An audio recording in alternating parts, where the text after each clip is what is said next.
নওগাঁয় কবি সাহিত্যিকদের স্থানীয় সংগঠন নওগাঁ সাহিত্য পরিষদের ৭ম বর্ষপূর্তি পালিত হয়েছে। এ উপলক্ষে গতকাল সন্ধ্যায় মুক্তির মোড় পার্ক ভিউ রেস্টুরেন্টে সাহিত্য এক আলোচনা সভা অনুষ্ঠিত হয়।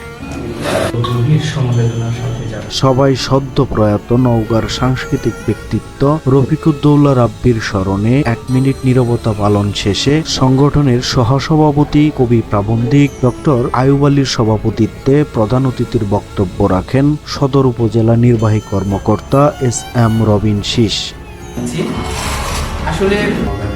বিশেষ অতিথি হিসেবে বক্তব্য রাখেন সংগঠনের উপদেষ্টা নওগাঁ সরকারি কলেজের বাংলা বিভাগের বিভাগীয় প্রধান সহযোগী অধ্যাপক ডক্টর শামসুল আলম, জেলা কালচারাল অফিসার মোহাম্মদ তাইফুর রহমান, কথাসাহিত্যিক বরেন্দ্র ফরিদ, চ্যানেল আই ও বাসাস প্রতিনিধি কয়েস উদ্দিন, যমুনা টিভির নিজস্ব প্রতিবেদক ও বাংলাদেশ রেডিও প্রতিনিধি শফিক সুটন প্রমুখ।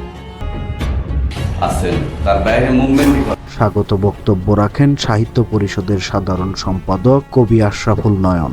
আলোচনার ফাঁকে ফাঁকে স্বরচিত কবিতা পাঠ করেন কবি রফিক বকুল, অনিন্দ্য তুহিন, রিমন মুর্শেদ, রোকেয়া শাকিলা, আসলাম হুসাইন, মোহাম্মদ নাসির, আবু রেজা ও ফরহাদ হোসেন। আলোচনা ও কবিতা পাঠ শেষে কেক কাটার মধ্য দিয়ে বর্ষপূর্তি উদযাপন করা হয়। সময়ের কলম, নিউজ ডেস্ক।